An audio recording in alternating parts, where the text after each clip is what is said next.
Hello, amazing souls. Welcome back to another episode with me on my channel, Cosmic Contracts.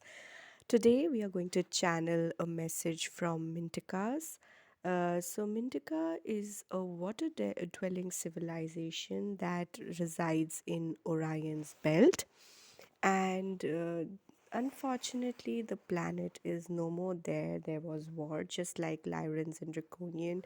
They were also attacked, and therefore they don't have their own planet, but they moved to other parts, and now they live there. And one of the planets is Earth as well, where they came long ago. So these are dwelling mermaids, dolphins, whales, water dragons, and they are specifically telling me today that you need to connect with your water dragon.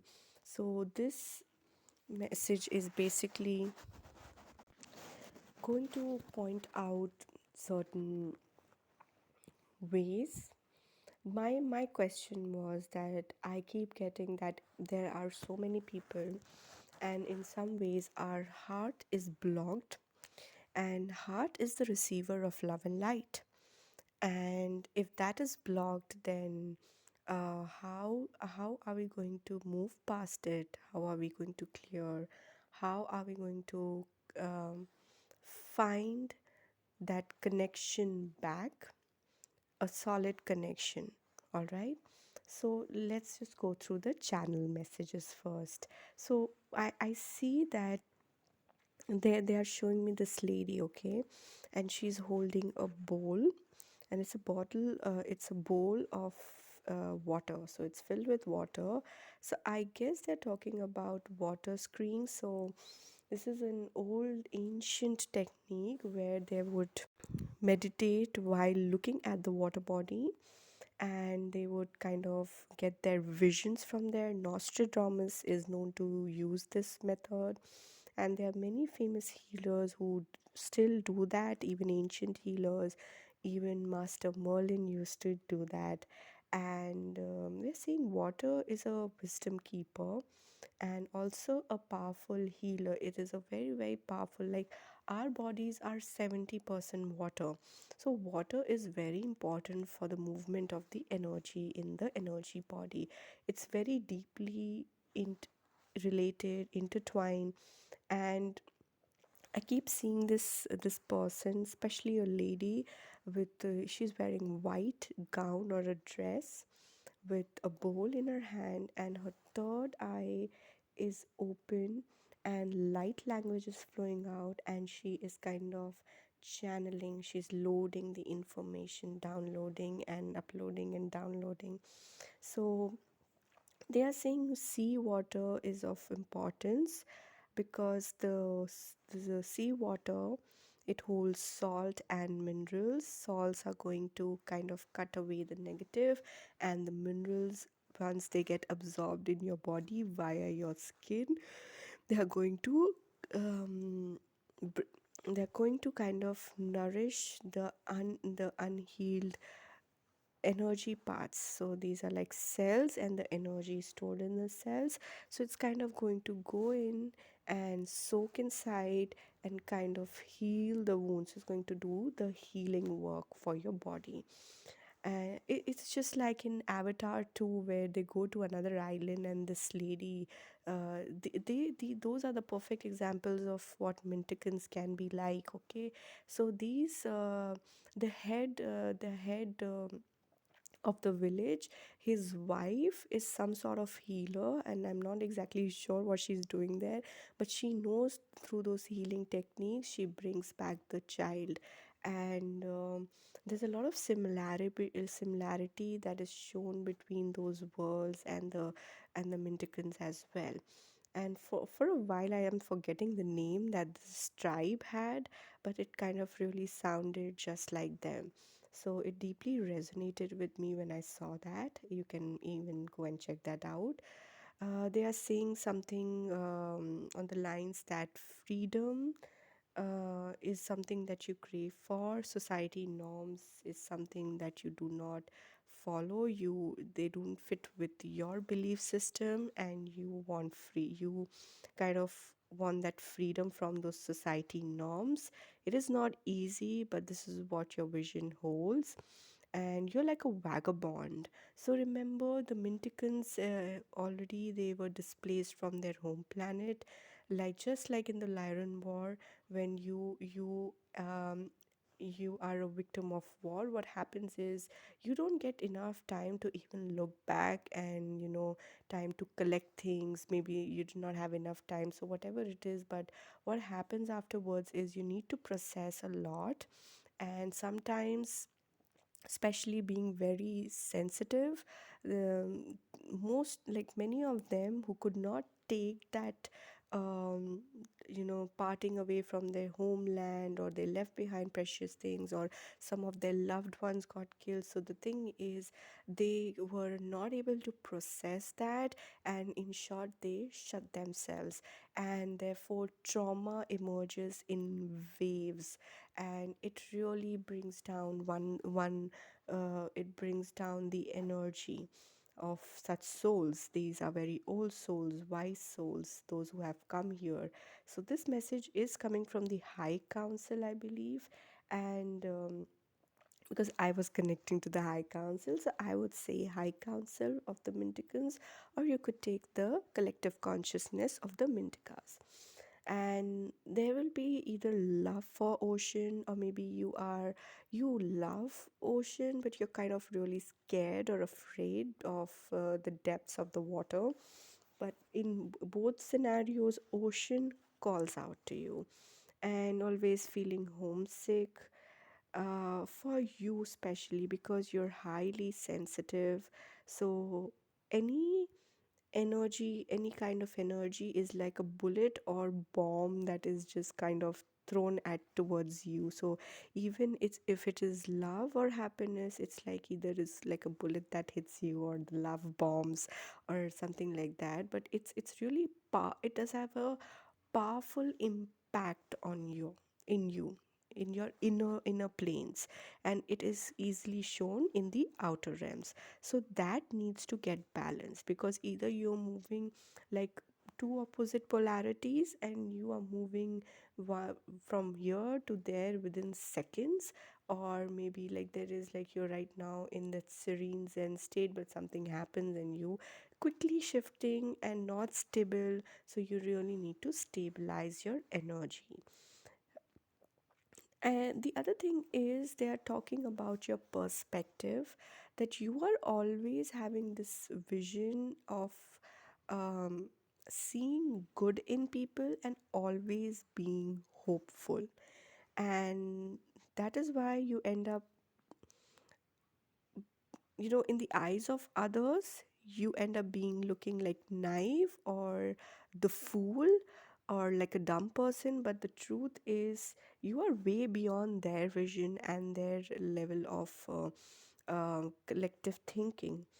And what they end up doing is, because of you being naive, you will find that you are getting hurt, or you're getting taken advantage of, or people are misusing your kindness, or your trust, or your giving nature. You are very curious about new things. You really want to learn new things. You don't stop at one. Like, life is like a never ending journey of learning, gaining, and exploring, and adventure for you. Every day is new for you. You live like that, like every day is new for you. So they are saying that you are somebody who firmly believes that nature is very healing. You kind of bring a lot of comfort into yourself. Overall, the mission, like, you are going to serve through different ways. You're going to be a healer, or an activist, or an advocate, or protector of the weaker ones. But in any way you are serving, the collective mission of the Mintaka star seeds on this planet is to elevate the consciousness, so that the Christ consciousness or the Krishna consciousness can enter this dimension, and in that, create peace and harmony on earth. Your energy, your gifts and talents are like catalyst. So it affects you, it affects another, and it affects another. And it's like, we have this game was there, like chain reaction. And it creates a reaction, and you are the catalyst. So it's always going to start with you are the one, you did this. But the thing is, you have that energy. So maybe right now it's not working out in your favor, but you have that energy to bring change. Okay, that is why your energy needs to be grounded, and you kind of need to open your heart space, because a very clear vision was shown to me in that you're standing on the mountain cliff, and you have reached a point where you are ready to take a leap of faith and dive in. And I see these, Mintican souls. So I just see the light, and I see a group of them creating a circle. And as they are expanding their heart together, it's like a collective one heart, like the law of one. Their heart is like collective consciousness of one, and everybody is attached. And so is your heart space attached, like heart, that energy cord is attached to their heart. And the moment they are expanding, it turns out to be really beautiful white light waves. And what happens is, without even thinking for a second, you don't want to think what's inside, what's beyond that, what's going to happen if I jump. This person is now just jumping in that energy, that circle of light, or that is open.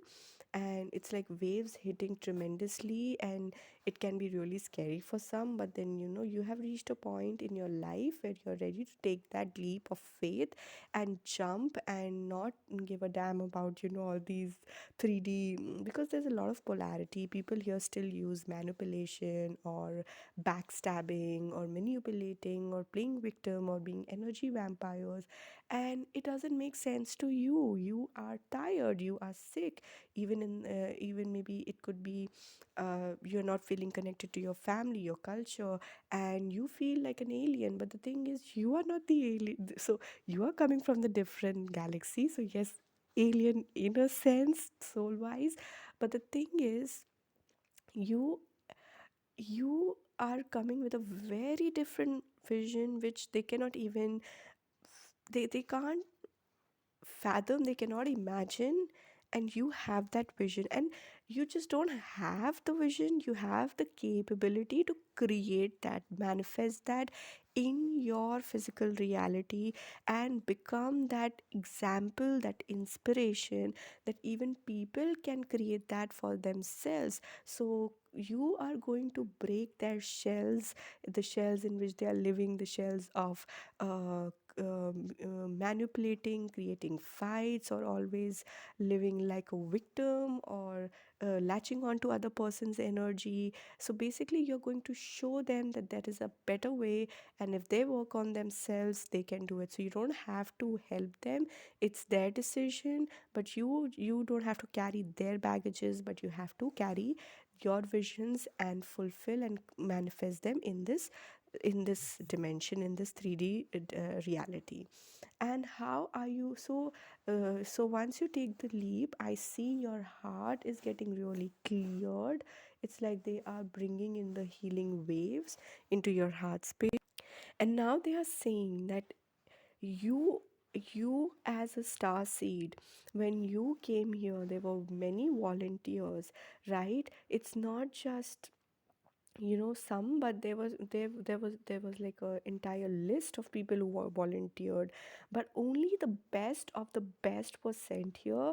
And no matter how much the world tried to shun you or suppress you, but the thing is, you had to go through this cycle to really find your gifts and talents. And you are the master. You are that sage, that old soul who holds a lot of wisdom, who holds the torch of light in one hand, and is coming out of the dark into the light.